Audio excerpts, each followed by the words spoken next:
Hi hello ನಮಸ್ತೆ. ನಾನು ನಿಮ್ಮ ಲುಕ್ಮಾನ್ ನಟ್ಯಾರ್.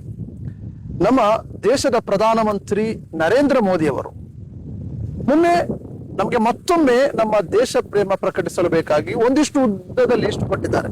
ಅಂದ್ರೆ ಇನ್ನೊಮ್ಮೆ ನಮ್ಮ ದೇಶ ಪ್ರೇಮ ನಾವು ಪ್ರಕಟಿಸಬೇಕಾಗ್ತದೆ. ಅವರು ಹೇಳುವ ಪ್ರಕಾರ ದೇಶ ಪ್ರೇಮ ಪ್ರಕಟಿಸುವುದು ಹೇಗಂದ್ರೆ ನಾವು ಡೀಸೆಲ್ ಪೆಟ್ರೋಲ್ ಬಳಕೆ ಕಡಿಮೆ ಮಾಡ್ಬೇಕಂತೆ, ಏನು ಆದ್ಮೇಲೆ ನಾವು ಚಿನ್ನ ಖರೀದಿಸಬಾರ್ದಂತೆ, ಹೀಗೆ ಒಂದು ಉದ್ದದ ಲಿಸ್ಟ್ ಕೊಟ್ಟಿದ್ದಾರೆ. ಇವರು ಆಳ್ವಿಕೆ ಸ್ಟಾರ್ಟ್ ಮಾಡಿ 12 ವರ್ಷ ಆಯ್ತು. ಇದರಲ್ಲಿ 6-7 ಬಾರಿ ನಾವೇ ದೇಶವನ್ನ ಬಚಾವ್ ಮಾಡ್ಬೇಕು. ಅಂದ್ರೆ ಬಾಲ್ಕನಿಯಲ್ಲಿ ನಿಂತು ತಟ್ಟೆ ಬಡಿದು ದೇಶ ಪ್ರೇಮ ಪ್ರಕಟಣೆ ಮಾಡಬೇಕು, ಅದೇ ರೀತಿ ಗ್ಯಾಸ್ ಖರೀದಿ ಮಾಡದೆ ದೇಶ ಪ್ರಕಟಣೆ ಮಾಡಬೇಕು. ಒಟ್ಟಾರೆಯಾಗಿ ದೇಶವನ್ನ ನಾವು ಬಚಾವ್ ಮಾಡ್ಬೇಕು. ಇವರು ದೇಶವನ್ನ ಆಳ್ತಿರೋದು ಇವರು. ದೇಶದಲ್ಲಿ ಪದೇ ಪದೇ ಪದೇ ಅಧಿಕಾರಕ್ಕೆ ಬಂದು ನಾವು ಭಾರತವನ್ನ ವಿಶ್ವಗುರು ಮಾಡ್ತೇವೆ, ವಿಶ್ವಕ್ಕೆ ದೊಡ್ಡದಾಗಿ ಮಾಡ್ತೇವೆ ಅಂತ ಹೇಳಿ ಬಂಬಡ ಬಜಾಯಿಸುವುದು ಇವರು. ಆದ್ರೆ ನಮ್ಮ ಹತ್ರ ಗ್ಯಾಸ್ ಖರೀದಿ ಮಾಡಬೇಡಿ, ಚಿನ್ನ ಖರೀದಿ ಮಾಡಬೇಡಿ ಅಂತ ಹೇಳ್ತಾರೆ. ಅಷ್ಟಕ್ಕೂ ನಾನು ಕೇಳ್ತಾ ಇರುವುದು, ಚಿನ್ನ ಖರೀದಿ ಮಾಡುವುದು ಬಿಡಿ, ಇವರ ಆಳ್ವಿಕೆಯಲ್ಲಿ ಇಲ್ಲಿ 60ರಿಂದ 70% ಜನ ಊಟಕ್ಕಿಲ್ಲದೆ ಪರದಾಡ್ತಿದ್ದಾರೆ ರೀ. ಊಟವೇ ಇಲ್ಲ, ಮತ್ತೆಲ್ಲಿ ಚಿನ್ನ ಖರೀದಿ ಮಾಡ್ತಾರೆ ಇವರ ಆಳ್ವಿಕೆಯಲ್ಲಿ? ಮತ್ತೆ ಇವರು ಹೇಳೋದೊಂದು ಮಾಡೋದೊಂದು ನಿಮ್ಗೆ ಗೊತ್ತೇ ಇದೆ. ಮೊನ್ನೆ ಅವರು ಭಾಷಣ ಮಾಡಿದ್ರು, ಏನ್ ಮಾಡಬೇಡಿ, ನೀವು ತುಂಬಾ ವಾಹನವನ್ನ ಯೂಸ್ ಮಾಡಬೇಡಿ, ವರ್ಕ್ ಫ್ರಮ್ ಹೋಮ್ ಮಾಡಿ ಅಂತ ಹೇಳ್ತಾರೆ. ಆದ್ರೆ ಅದು ಕಳೆದು ಖಾಲಿ 2 ಗಂಟೆಯಲ್ಲಿ 100 ಗಾಡಿಯನ್ನು ಇಟ್ಕೊಂಡು ಇವರ ರೋಡ್ ಶೋ ಮಾಡಿದ್ರು.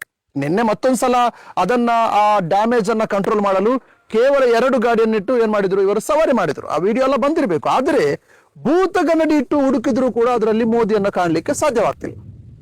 ಯೂಶುವಲಿ ಮೋದಿ ಅವರು ಹೇಗೆ ಅಂತ ಹೇಳಿದ್ರೆ, ಗುಡ್ಡಕ್ಕೆ ಹೋದ್ರು ಕೈ ಬೀಸ್ತಾರೆ, ನಡುಗಡಲಿಗೆ ಹೋದ್ರು ಕೈ ಬೀಸ್ತಾರೆ, ಇನ್ನು ಪಾತಾಳಕ್ಕೆ ಹೋದ್ರು ಕೂಡ ಮೋದಿ ಅವರ ಅಭ್ಯಾಸ ಅವರು ಕೈ ಬೀಸ್ತಾರೆ.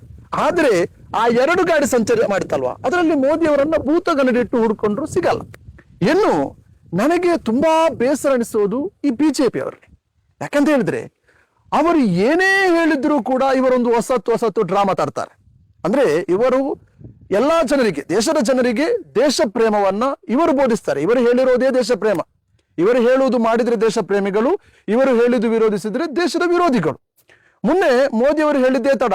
ಕೆಲವೊಬ್ರು ಸೈಕಲ್ ಅಲ್ಲಿ ಬರೋದೇನು, ಕೆಲವೊಬ್ರು ಆಟೋದಲ್ಲಿ ಬರೋದೇನು, ಕೆಲವೊಬ್ರು ಬೈಕಲ್ಲಿ ಬರೋದೇನು, ಏನೆಲ್ಲ ನಾಟಕ ಮಾಡ್ತಾ ಇದ್ದಾರೆ. ಪಬ್ಲಿಕ್ ರಂಗನ ಭಾಷೆಯಲ್ಲಿ ಹೇಳುವುದಾದ್ರೆ ಕಚ್ಚಡ ನಾಟಕದ ಗಿರಾಕಿಗಳು ಇವರು, ಕಚ್ಚಡ ನಾಟಕದ ಗಿರಾಕಿಗಳು. ಅಂದ್ರೆ ನಾನ್ ಕೇಳ್ತಿರೋದು, ಇವರು ಎಷ್ಟು ದಿನ ಸೈಕಲ್ ಅಲ್ಲಿ ಬರ್ತಾರೆ, ಎಷ್ಟು ದಿನ ಬಸ್ಸಲ್ಲಿ ಬರ್ತಾರೆ? ಇವತ್ತು ಕೂಡ ನಾನು ನೋಡಿದೆ, ವಿಜಯೇಂದ್ರ ಅವರು ಆ ಮೆಟ್ರೋದಲ್ಲಿ ಕೂತ್ಕೊಂಡು ನ್ಯೂಸ್ ಪೇಪರ್ ಇಟ್ಕೊಂಡು ಪೋಸ್ ಕೊಡ್ತಾ ಇದ್ದಾರೆ. ಬರ್ಬರ್ತಾ ಹೇಗೆ ಆಗ್ತಾ ಗೊತ್ತಾ, ನಮ್ಮ ಕ್ಷೇತ್ರದ ಶಾಸಕರು, ಇಲ್ಲಿನ ಶಾಸಕರು ಭರತ್ ಶೆಟ್ಟಿ ನಾಳೆ ಎತ್ತಿನ ಗಾಡಿಯಲ್ಲಿ ಬರ್ತಾರ ಅಂತ ನೋಡ್ಬೇಕು. ಎತ್ತಿನ ಗಾಡಿಯಲ್ಲಿ ಬರ್ತಾರಂತ ಅಲ್ಲ. ನಮ್ಮ ಅವಸ್ಥೆ ಏನಾಗಿದೆ ಹೇಳಿ? ಎಲ್ಲಿಂದ ಇದ್ವಿ ನಾವು? ಹೇಗೆ ಮುಂದುವರಿಬೇಕಿತ್ತು ನಾವು? ಈಗ ಹೋಗಿ ನಾವು ಹಿಂದಕ್ಕೆ ಬರ್ತಾ ಇದ್ದೇವೆ. ದೇಶ ಹಿಂದಕ್ಕೆ ಹೋಗ್ತಾ ಇದೆ. ಕೇಳಿದ್ರೆ ಇಂದಿರಾ ಗಾಂಧಿ ಕಾಲದಲ್ಲಿ ಅವರು ಚಿನ್ನ ಖರೀದಿ ಮಾಡಬೇಡಿ ಅಂತ ಹೇಳಿದ್ರು, ನೆಹರು ಕಾಲದಲ್ಲಿ ಚಿನ್ನ ಖರೀದಿ ಮಾಡ್ಬೇಕಂತ ಹೇಳಿದ್ರು ಅಂತ ಏನೆಲ್ಲ ಹೇಳ್ತಿದ್ದಾರೆ. ಅಷ್ಟಕ್ಕೂ ಒಂದು ವಿಷಯ ನೀವೆಲ್ಲರೂ ಕೂಡ ಗಮನಿಸಬೇಕು. The leader of the opposition ಸನ್ಮಾನ್ಯ ರಾಹುಲ್ ಗಾಂಧಿ ಅವರು 2 ತಿಂಗಳ ಮುಂಚೆನೆ ಭಾರತಕ್ಕೆ ಎಕನಾಮಿಕಲ್ ಕ್ರೈಸಿಸ್, ಆರ್ಥಿಕ ಹಿನ್ನಡೆ ಬರುತ್ತೆ, ನಾವು ಏನ್ ಮಾಡ್ಬೇಕು, ಸೇಫ್ ಝೋನ್ ಅಲ್ಲಿ ಇರಬೇಕು, ಅದಕ್ಕೆ ಬೇಕಾಗಿರುವ ಮೆಜರ್ಮೆಂಟ್ ಮಾಡ್ಬೇಕು ಅಂತ ಹೇಳಿದ್ರು. ಆಗ ನಮ್ಮ ಪ್ರಹ್ಲಾದ್ ಜೋಶಿ ಅವರು ನೋ ಹಾಗೇನಿಲ್ಲ, ನಮ್ಮ ದೇಶ ಎಲ್ಲ ಇದೆ, ಗ್ಯಾಸ್ ಇದೆ, ಎಲ್ಲ ಇದೆ, ಇವರು ಸುಮ್ನೆ ದೇಶದ್ರೋಹಿಗಳು ಅಂತ ಹೇಳಿದ್ರು. ಈಗ ನೋಡಿದ್ರೆ ಮೋದಿ ಅವರು ಬಂದು ಹೇಳ್ತಾರೆ ಚಿನ್ನ ಖರೀದಿ ಮಾಡಬೇಡಿ, ಗ್ಯಾಸ್ ಖರೀದಿ ಮಾಡಬೇಡಿ ಅಂತ ಹೇಳಿದ ಅವರು ನೆಕ್ಸ್ಟ್ ಡೇನೆ ಅವರು ವಿದೇಶಕ್ಕೆ ಹೋಗಿದ್ದಾರೆ. 5 ಕಂಟ್ರಿ ಸುತ್ತಾಡ್ಲಿಕ್ಕೆ ಮೋದಿ ಅವರು ಹೊರಟೋಗಿದ್ದಾರೆ.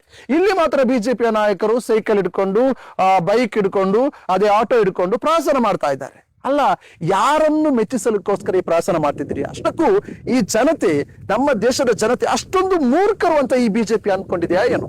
ನಾನು ಕೇಳ್ತಾ ಇರೋದು, ನಾವೆಲ್ಲ ಅಷ್ಟು ಮೂರ್ಖರಾ? ನೀವು ಒಂದ್ಸಲ ನವರಂಗಿ ನಾಟಕ ಆಡ್ತೀರಿ, ನೀವು ಎಷ್ಟು ದಿನ ಅಂತ ಸೈಕಲ್ ಓಡಾಡ್ತೀರಿ? ಎಷ್ಟು ದಿನ ಅಂತ ನೀವು ಆಟೋದಲ್ಲಿ ಓಡಾಡ್ತೀರಿ? ನಾನು ಕೇಳ್ತಿರೋದು, ನಾನು ನಿಮಗೆ ನೇರವಾದ ಒಂದು ಸವಾಲ್ ಆಗ್ತೀನಿ. ನೀವು ಈ ಪಬ್ಲಿಕ್ ಟ್ರಾನ್ಸ್ಪೋರ್ಟ್ ಯೂಸ್ ಮಾಡ್ತೀರಲ್ಲ, ಅದೇ ತರ ಈ ದೇಶದ ಆಸ್ಪತ್ರೆಯನ್ನು ಕೂಡ ನೀವು ಹುಷಾರಿಲ್ಲದಾದಾಗ, ನಿಮಗೆ ರೋಗ ಬಂದಾಗ ಈ ಆಸ್ಪತ್ರೆಯನ್ನು ನೀವು ಬಳಕೆ ಮಾಡಿ ನೋಡಿ. ಆಗ ಗೊತ್ತಾಗುತ್ತೆ ಈ ದೇಶದ ಆಸ್ಪತ್ರೆಯ ಪರಿಸ್ಥಿತಿ ಹೇಗಿದೆ, ಈ ದೇಶದ ಸರ್ಕಾರಿ ಹಾಸ್ಪಿಟಲ್ ನ ಪರಿಸ್ಥಿತಿ ಹೇಗಿದೆ ಅಂತ ನಿಮ್ಗೂ ಗೊತ್ತಾಗುತ್ತೆ. ಸುಮ್ನೆ ನಾಟಕಕ್ಕೋಸ್ಕರ ಒಂದಿನ ಸೈಕಲ್ ನೋಡ್ತೀವಿ, ಎಷ್ಟು ದಿನ ಅಂತ ಸೈಕಲ್ ನೋಡ್ತೀರಿ? ಇಲ್ಲಿ ನೋಡುವಾಗ ಕೆಲವೊಬ್ರು ಮಂಗಳೂರಲ್ಲಿ ಅವರು ನಡೆದುಕೊಂಡೇ ಹೋದ್ರಂತೆ, ಕೆಲವೊಬ್ರು ಬಸ್ಸಲ್ಲಿ ಹೋದ್ರಂತೆ. ನಾನ್ ಕೇಳ್ತಾ ಇರೋದು, ನೀವು ಎಷ್ಟು ದಿನ ಬಸ್ಸಲ್ಲಿ ಹೋಗ್ತೀರಿ? ನೀವು ಎಷ್ಟು ದಿನ ಅಂತ ಬಸ್ ಯೂಸ್ ಮಾಡ್ತೀರಿ? ಎಷ್ಟು ದಿನ ಅಂತ ಜನರ ಕಣ್ಣಿಗೆ ಮಣ್ಣು ಹಾಕ್ತೀರಿ? ನಾನ್ ಕೇಳ್ತಾ ಇರೋದು ಒಂದೇ, ಇಲ್ಲಿ ಚಿನ್ನ ಖರೀದಿ ಮಾಡಬೇಡಿ, ಗ್ಯಾಸ್ ಖರೀದಿ ಮಾಡಬೇಡಿ ಅಂತ ಹೇಳ್ತಿರಲ್ಲ, ನಿಮ್ಗೆ ನಾಚಿಕೆ ಆಗೋದಿಲ್ಲ? ಇದು ನಿಮ್ಮ 3ನೇ ಸರದ ಅಧಿಕಾರ. ದೇಶ ನಿಮ್ಗೆ ಕೈ ಕೊಟ್ಟಿದ್ದು 3ನೇ ಅವಧಿ ನಿಮ್ದು. ಆದ್ರೂ ಕೂಡ ಜನರನ್ನ ಮತ್ತೆ ಮತ್ತೆ ಹಿಂದಕ್ಕೆ ತಳ್ತಿದ್ದೀರಲ್ಲ. ಗುಜರಾತ್ ಮಾಡೆಲ್ ಅಂತೆ, ಮತ್ತೊಂದು ಮಾಡೆಲ್ ಅಂತೆ, ವಿಶ್ವಗುರು ಅಂತೆ, 56 ಇಂಚಿನ ಎದೆ ಅಂತೆ. ನಾನ್ ಕೇಳ್ತಾ ಇರುವುದು, ಜನರನ್ನ ಮತ್ತೆ ಮತ್ತೆ ಸಂಕಷ್ಟಕ್ಕೀಡುವುದು ಮಾತ್ರವಾ ನಿಮ್ ಕೆಲಸ? ನಿಮ್ಮ ಅಭಿವೃದ್ಧಿ ಇದೇನಾ? ಇದಕ್ಕೆ ಪ್ರತಿಯೊಬ್ಬ ಬಿಜೆಪಿಗರು ಕೂಡ ಉತ್ತರಿಸಲೇಬೇಕು.